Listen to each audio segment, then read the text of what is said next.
Hello, my name is Chris Simon, and this is the Module 12 for EDL 851. Teacher reacts negatively to a personal evaluation case study. So let's dive in. So what were the facts of the case? What happened? So Mrs. Stevens, which was a teacher in the administrator's school, was observed and determined to be an inadequate teacher. He based this on what he believed to be low classroom engagement based on how he observed students responding to questions during the lessons. There was a large amount of noise in the classroom prior to him entering, so he felt like there was probably some behavioral management issues as well. He also observed excessive movement, which led him to believe that there was very limited control to her classroom. And he noted that the classes had too much lecturing and rote recitation of students rather than like student participation and student engaged learning. So that would be for both like inadequacy in classroom management and teaching strategies. She was defensive and unresponsive to his feedback, which led him to believe that she would not improve. He recommended that she not be renewed, and she became very hostile, saying that it was more his fault than hers. So what didn't happen? Well, they never had a successful conversation about what she thought were her strengths and her weaknesses. They never set a goal together for targeted skills on what she could improve. He never gave suggestions on how to specifically improve student engagement. He had a lot of criticisms and was trying to get her to accept that, but never actually offered solutions on what she could do. When did and where did this occur? So I'm assuming that it probably happened around final evaluation time, which for my district is in February. And they must have occurred in Mrs. Stevens' room.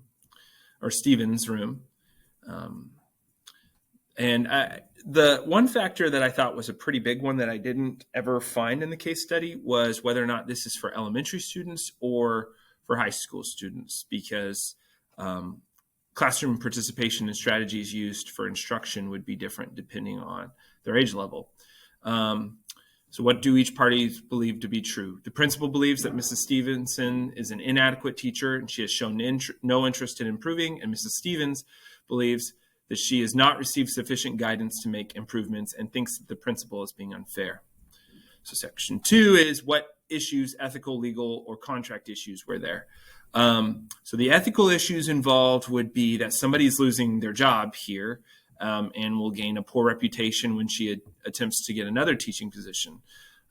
It also could harm the relationship of the administrator with other teachers in the building, since they would see how he handled this case and may assume that that's how he'll handle their case in the future. As far as legal issues are concerned, there are due process laws that allow for a district to non-renew a contract of a teacher with written notice of termination. The teacher does need to be tenured, which also means that they have to have cause to be terminated.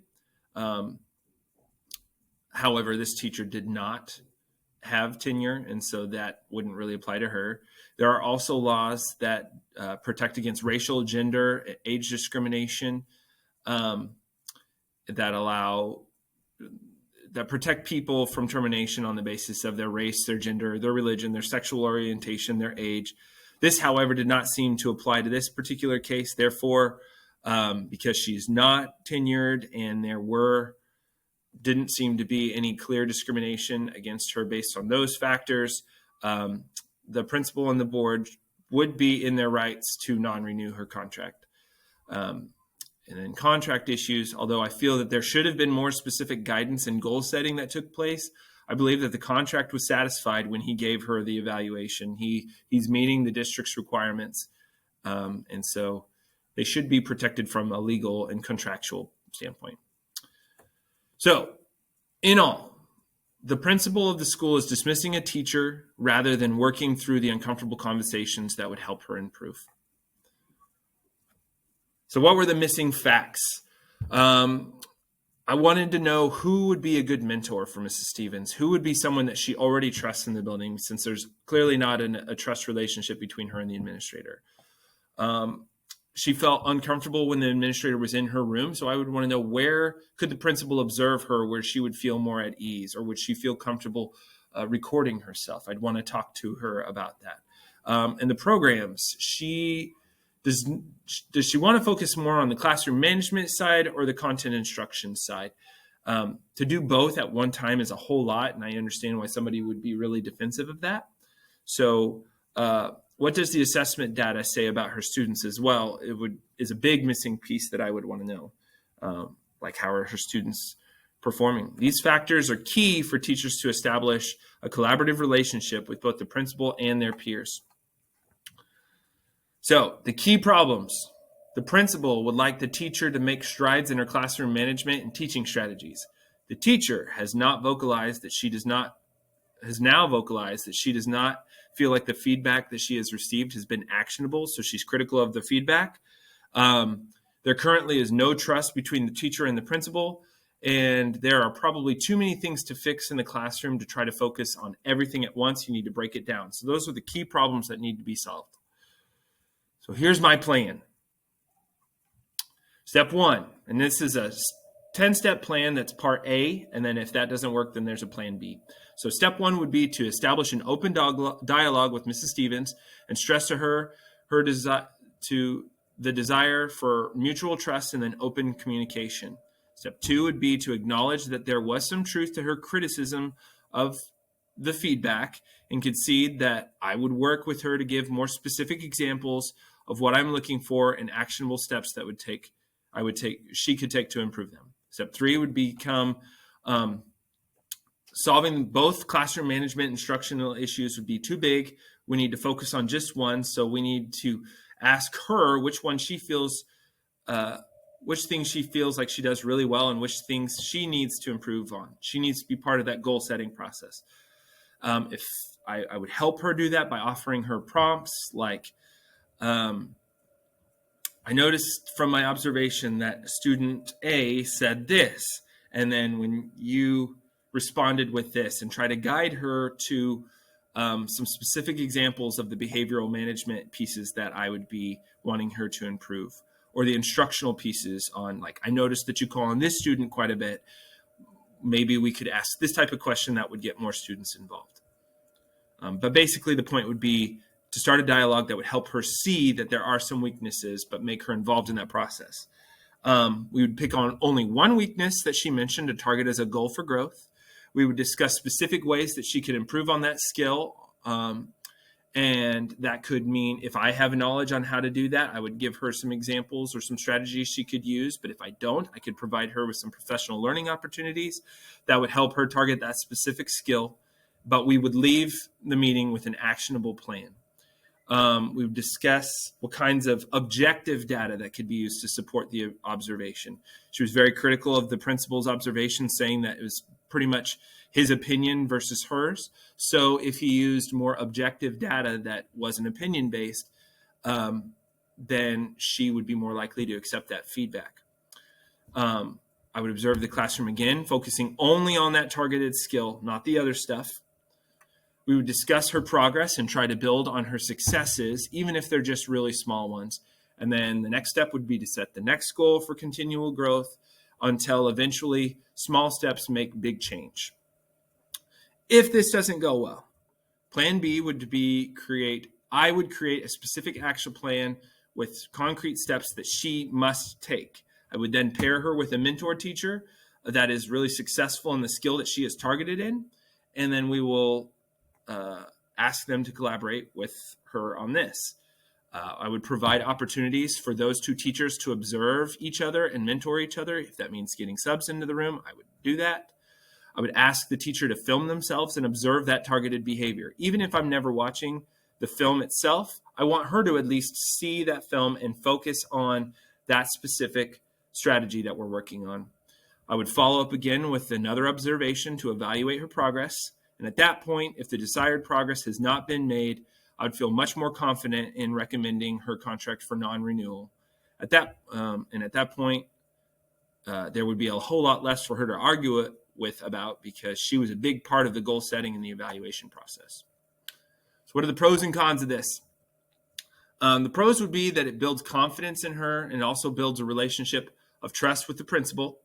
Teacher retention is not only the best interest of the teacher, it also sends a message to the rest of the staff that evaluation process is a collaborative effort and that my goal as principal is to make them better, not to just catch them doing the wrong thing. Teachers improve, which would improve student success. It would strengthen the collaboration within the building by having paired mentors together. It would strengthen the skills of the mentor teacher as much as it would as they reflect on practices in their own classroom as well. The cons of this would be that progress may be slow. It's a step-by-step process. Conversations may be uncomfortable and she may continue to be defensive. Teachers may not improve to the point where they're needed to be. Other teachers may feel like additional requirements are being thrust upon them, and it's going to be very time-consuming. But because it's time-consuming does not mean it's the wrong way to do it. Big changes don't happen overnight. They're a result of a lot of small changes. But following the steps of the plan, it should provide the teacher with ample opportunities to improve in a non-threatening environment that hopefully she feels is up to her to succeed. People are less defensive when they're involved in the feedback process. So it disarms people when there is an acknowledgement of things that they've said. So when the principal acknowledges that some of the things that she said is true, then it should disarm her enough to receive a little bit more feedback. Therefore, the plan should be to retackle the evaluation process with more concrete steps, which is what she requested. The steps will be smaller and oriented towards specific aspects of either her classroom management or her classroom instruction, but not all at the same time. So again, my first steps would be to establish another meeting with Mrs. Stevens to acknowledge her concerns that the evaluation process did not include actionable feedback, and then we'll work together to help her find an area that she would like to target for improvement, but it would either be centered around classroom management or her instruction. We'll find concrete strategies for her to try and to find objective pieces of data that use evidence of the strategy in effect. We will then reflect on the practice to see how things have improved in our post observations. So how do I think this will go? I think the teacher will most likely only make minor improvements in the beginning, but the process will have begun. And since it's a cyclical process, there doesn't need to be a lot of big improvements in the beginning. In time, that trust is going to grow, and as the trust grows, bigger changes are going to happen at different times. So who needs to know about this? Really just the teacher and the administrator in the beginning, but if another teacher needs to get involved in a mentoring process, then that teacher would also need to be involved. I think that this should be held in a formal meeting, but the conversation can be a little more informal in the tone when you're acknowledging that some of her concerns without accepting guilt of what she said, because ultimately she does need to improve, but maybe the method that you were trying to help her improve wasn't the best. But because she's already threatened legal action, I would feel much more comfortable with it being a formal meeting. So pretty much everything is documented. And if it doesn't work, I've already documented the Plan B process. It was already part of the main plan. So if Plan A doesn't work, we move straight to Plan B. And I felt like this assignment correlated well with the standards because it helped us find ways to evaluate a staff member for improved student success and the school improvement by using practical examples of something that we will most likely encounter. This will probably happen in our administrative career. The assignment is relevant to my current learning because it is having me practice the skills that we have learned in the class to solve the case. And then we need to use strategies involved in our courses to make more actionable feedback to this person.